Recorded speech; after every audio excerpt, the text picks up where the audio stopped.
어떻게 한 주일간 잘 지내셨습니까? 네, 오늘 또 귀한 예배의 자리에 나온 여러분들에게 하나님께서 꼭 필요한 예비하신 하나님의 말씀으로 위로하시고 붙잡으시는 은혜가 있기를 주님의 이름으로 축원합니다.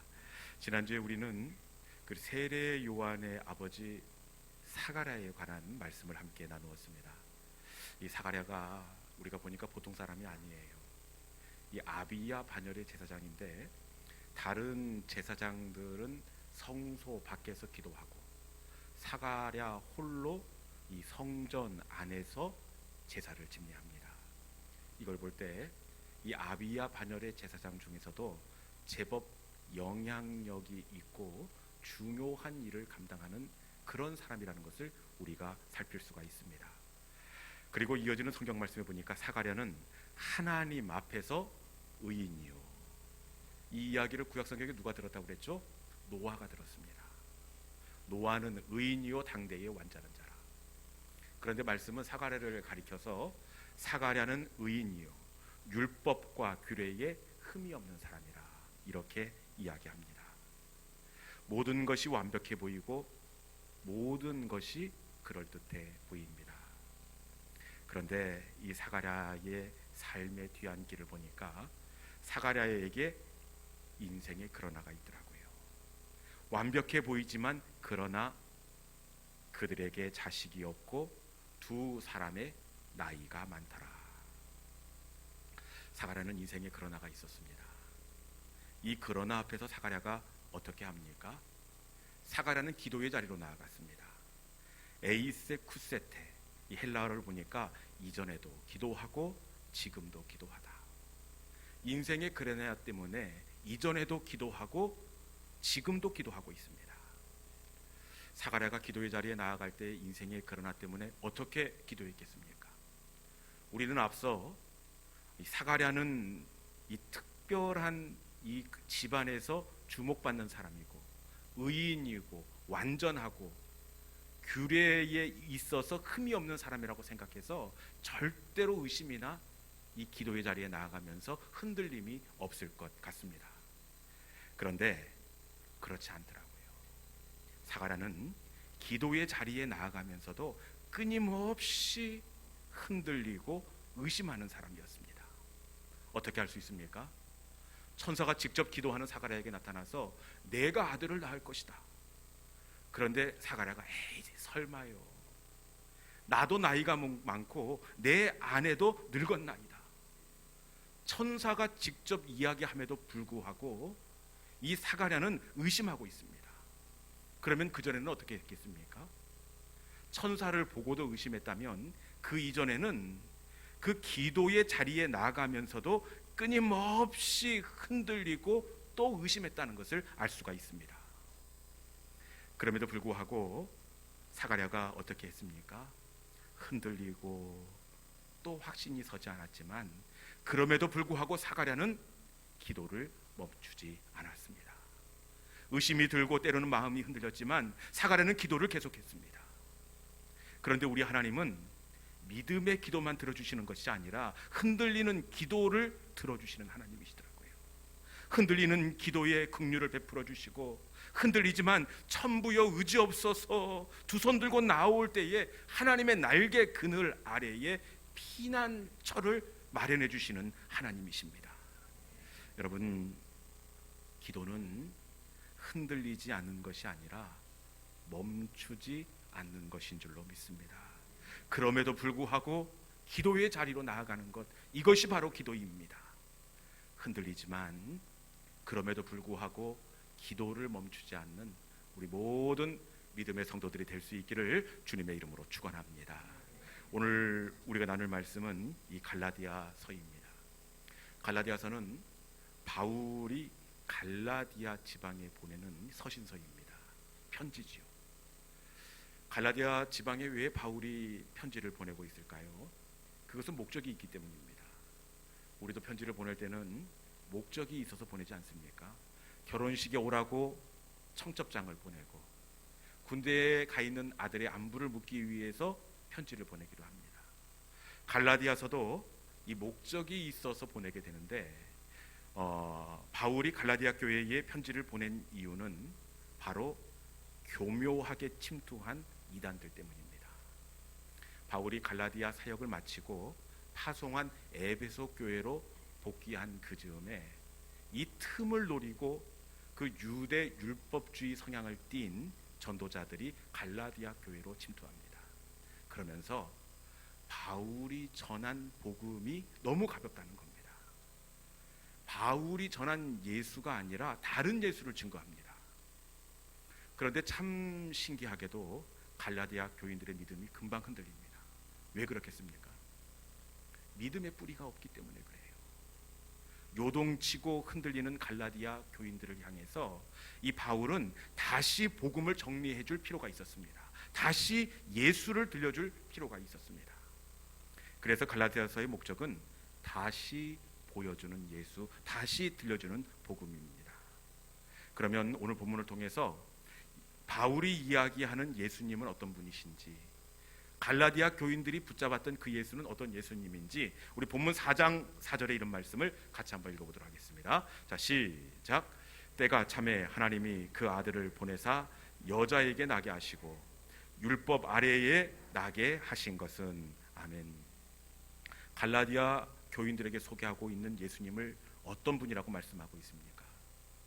때가 참에 하나님이 그 아들을 여자에게 나게 하시고, 예수님을 때가 참에 이 땅 가운데 오신 분으로 말씀하고 있습니다. 여러분, 사실 이 예수님은 때가 참에 이 땅 가운데 오셨어요.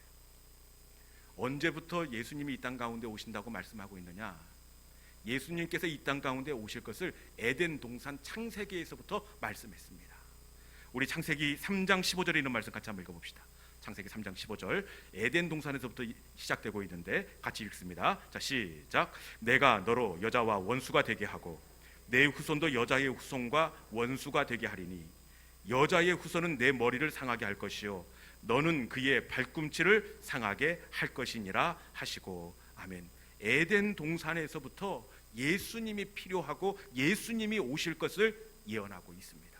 창세기에서부터 예수님이 오실 것이 예언되어 있습니다.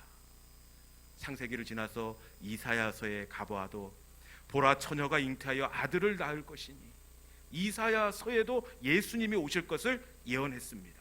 그리고 미가서에서도 아주 구체적으로 예수님이 나귀의 어린 새끼, 그리고 베들레헴에서 태어날 것을 예언했습니다.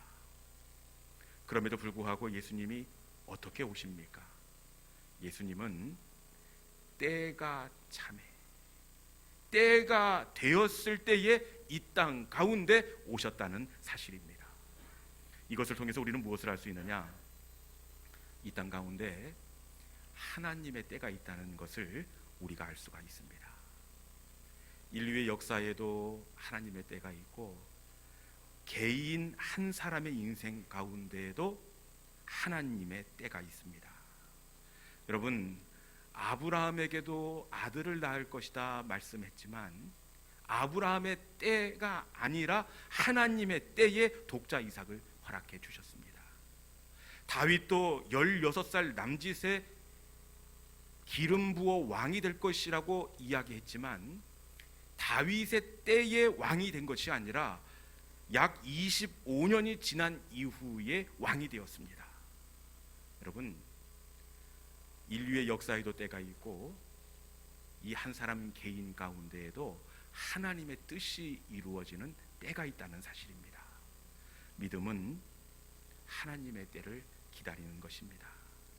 하나님의 때를 기다리지 못하고 조급하면, 실수하게 되어 있고 조급하면 범사의 손해를 보게 되어 있습니다. 저 같은 경우를 봐도 참 조급할 때가 있었습니다. 안 그래도 되는데 뭐가 그렇게 안달이 났는지 40이 막 넘을 즈음부터 담임 목회에 대한 열정이 막 솟구치는 겁니다. 40이면 참 젊잖아요. 목회에 대한 열정도 있었지만 이 아이들을 생각하니까 더 빨리 제가 중심을 딱 여기 자리를 잡아야 되겠더라고요. 한참 아이들이 중고등학교 이렇게 다니는데 아빠가 다시 중간에 임지가 정해지면 이거 전화가 올 수도 없고 안 올 수도 없고 마음이 막 급해지는 겁니다. 그래서 40이 넘자마자 이력서를 막 쓰기 시작합니다. 서울에도 쓰고 경기도에도 지원하고 대전에도 지원하고, 그런데 오라는 곳이 단 한 곳도 없는 겁니다. 이 조급한 나머지 어디까지 이력서를 보냈느냐, 신안에 있는 알도 보도 못한 섬에 있는 교회까지 이력서를 넣었어요. 그래도 그 교회에서 올 사람이 아닌데 왜 이력서를 넣냐고 뽑아주질 않는 겁니다. 이것도 아닌가 싶어서, 바다는 아니나 싶어서 육지로 올라와서 무주 구천동에 있는 교회까지 원서를 냈습니다. 지금에 와서 드는 생각이지만 여러분, 그때 덜컥 오시라고 했으면 어쩔 뻔했나 하는 아찔한 생각이 들고 있습니다. 여러분, 내 때를 따라 조급하게 이렇게 결정을 하고 행동하면 반드시 실수하고 손해가 나게 되어 있습니다. 믿음은 내 때를 따라 사는 것이 아니라 하나님의 때를 기다리는 것입니다. 조급해하지 마시고 하나님의 때를 기다릴 수 있기를 바랍니다. 사실 인간적인 눈으로 보면 이 기다리는 시간은 참 답답한 시간이고 낭비되는 시간처럼 여겨질 수 있습니다. 그런데 하나님의 입장에서 보면 기다림의 시간은 어떤 시간이냐? 제가 보니까 우리가 기다리는 그 시간은 익어가는 시간입니다. 덜 익은 나를 익게 만드는 시간이고, 아울러 덜 익은 그 사람을 익어가게 만드는 시간이 바로 기다림의 시간입니다. 익기만 하면, 조금 더 기다리기만 하면 아주 괜찮을 사람인데 익기를 기다리지 못해 이를 그르치는 경우가 너무나 많이 있습니다. 기다림은 조급한 시간이 아니라 익어가는 시간인 줄로 믿습니다. 기다림은 모든 것들이 합력해서 선이 되게 하는 시간입니다. 몇 조각 남지 않는 퍼즐이 완벽하게 맞추어지는 시간입니다. 여러분, 절대로 조급해하지 않기를 바랍니다. 하나님은 실수가 없으신 하나님입니다. 하나님의 때에 반드시 만나게 하여 주시고, 하나님의 때에 마침내는 열어주시고, 마침내는 우리를 들어서 크게 사용해 주시는 하나님이십니다. 조급해하지 마시고 하나님의 때를 믿음으로 기다리면서 그 때를 위해서 준비하는 우리 모든 믿음의 성도들이 될 수 있기를 주님의 이름으로 축원합니다. 예수님은 때가 참에 오셨습니다.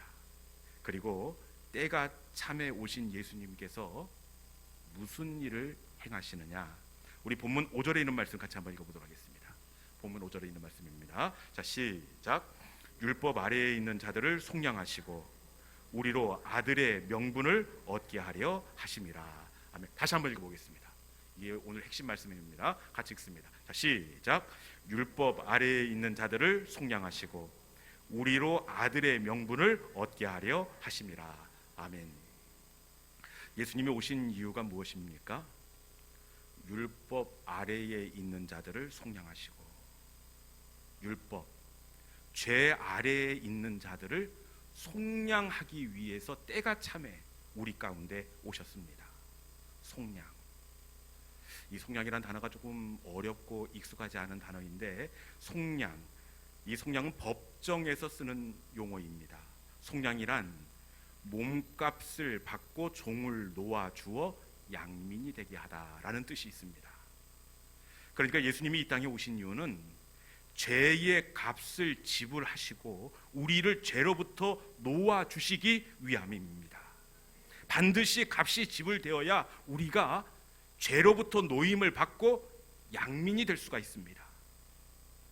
그런데 우리의 죄의 값이 무엇입니까?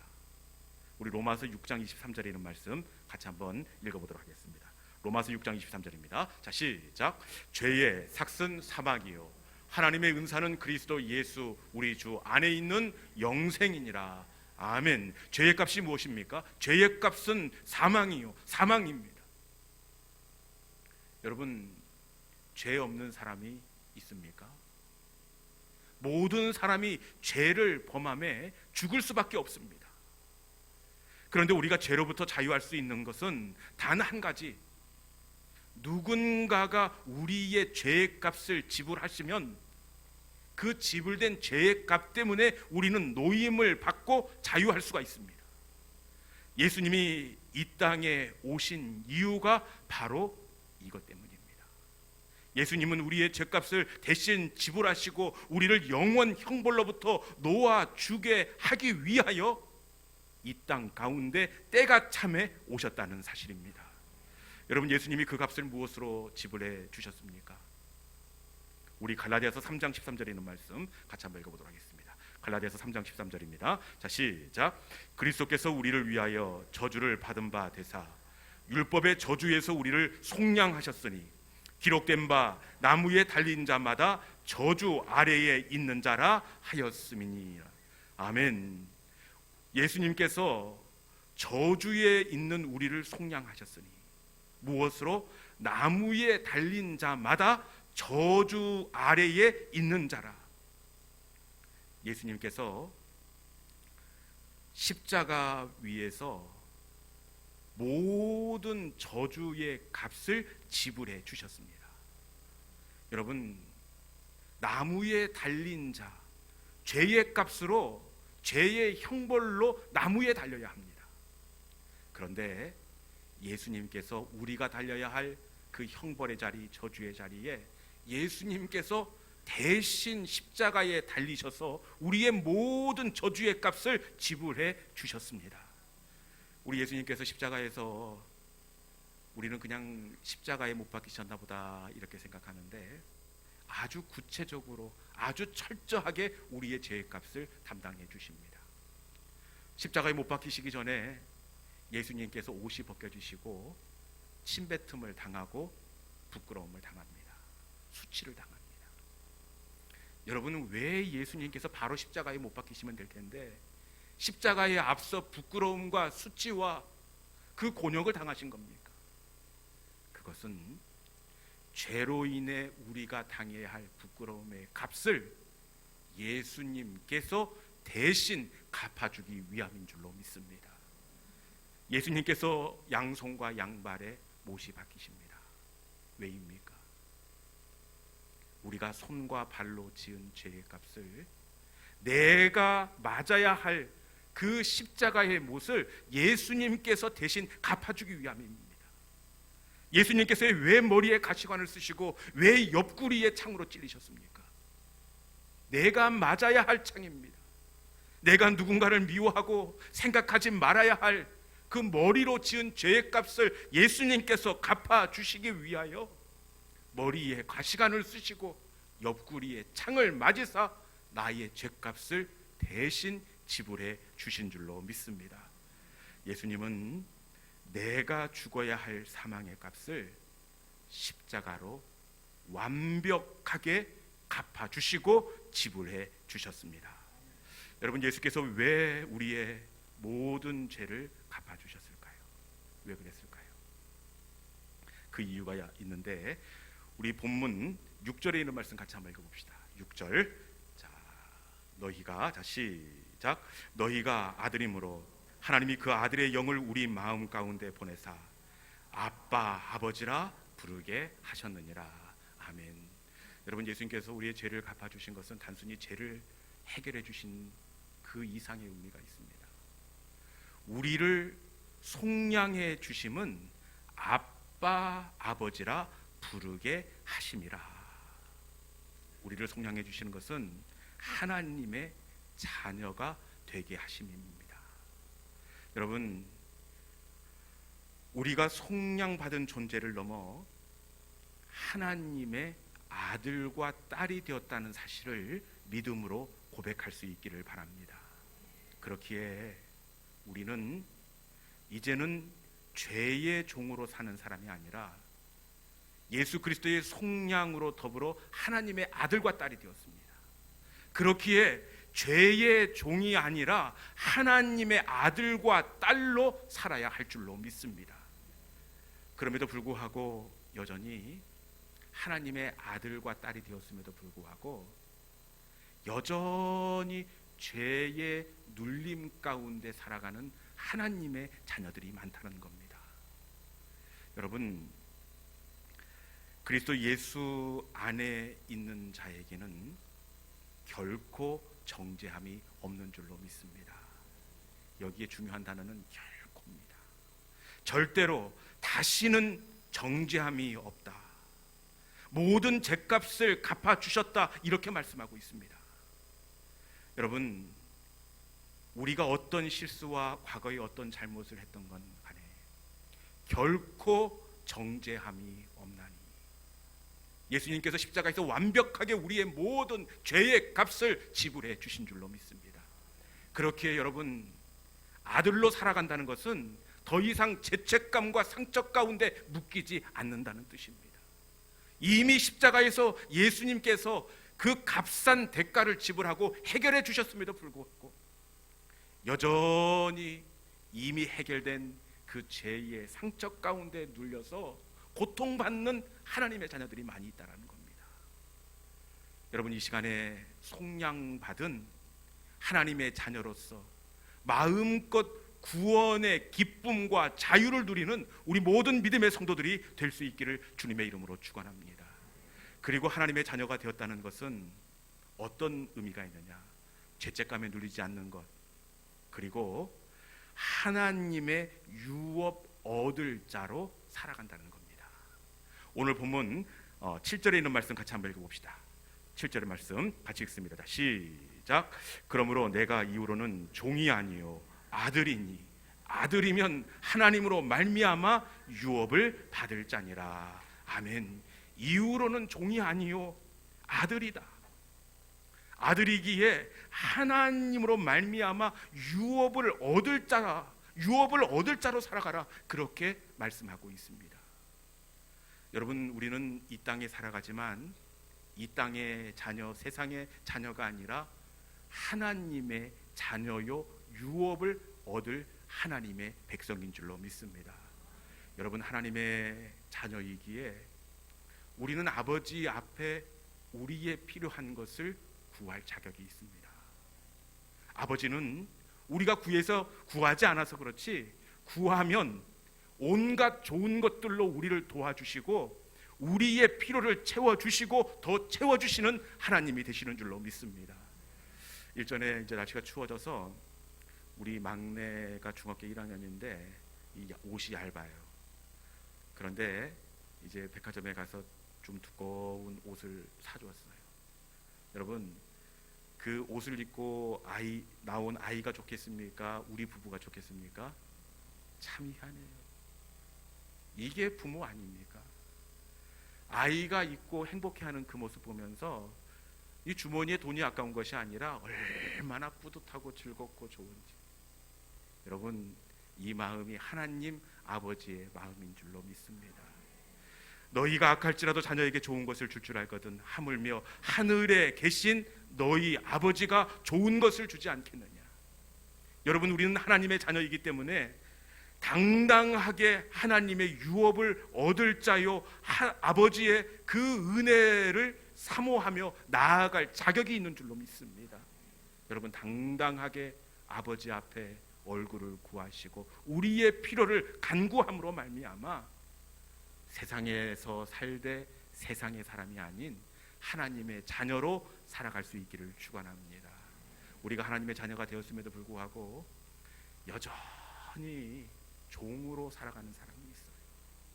교회에 나왔음에도 불구하고 그냥 이곳에서 마음껏 차려진 그 예배의 풍성함을 누리면 될 텐데 뭔가 헌신하고 봉사해야 된다는 강박감에 사로잡힌 사람들이 많이 있습니다.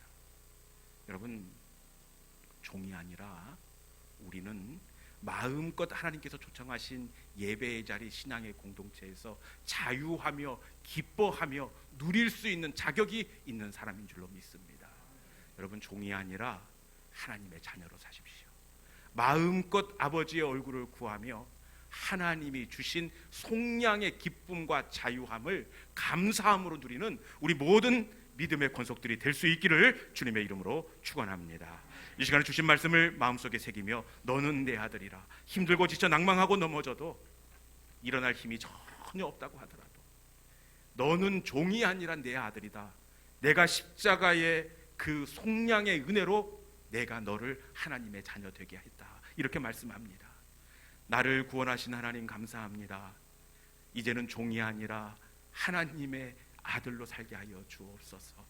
속량의 기쁨, 십자가의 구원의 감격을 누리면서 살아가는 하나님의 자녀가 되게 하여 주옵소서. 이 시간에 주신 말씀을 마음속에 새기고 우리가 하나님의 아들이요 딸인 것을 선포하면서 우리 함께 너는 내 아들이라 찬양하도록 하겠습니다.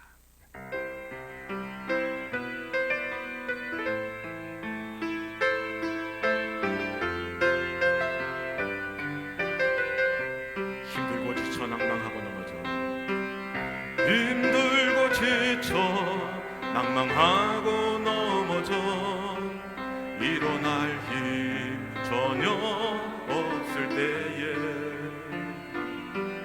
조용히 다가와 손 잡아주시며 나에게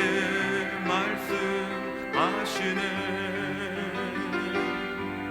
나에게 실망하며 내 자신 연약해 고통 속에 눈물 흘릴 때에 못자국 난 그 손길 눈물 닦아주시며 나에게 다시 한번 할까요? 힘들고 지쳐 낭망하고 넘어져 힘들고 지쳐 낭망하고 넘어져 일어날 힘 전혀 없을 때에 조용히 다가와 손 잡아주시며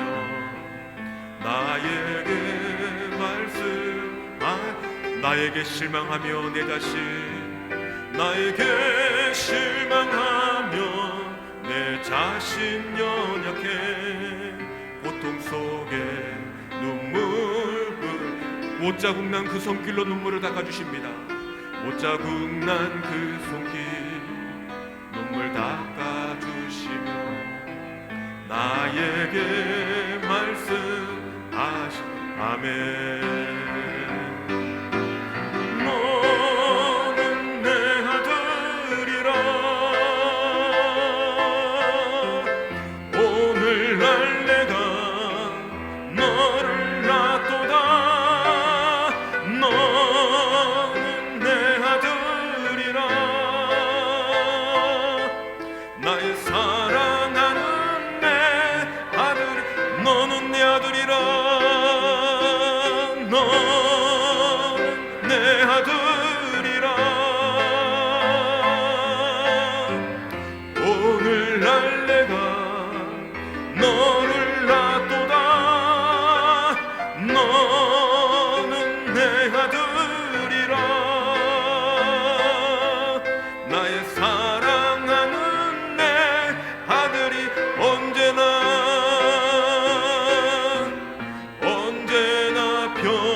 그 고통으로 내가 너를 낳았어.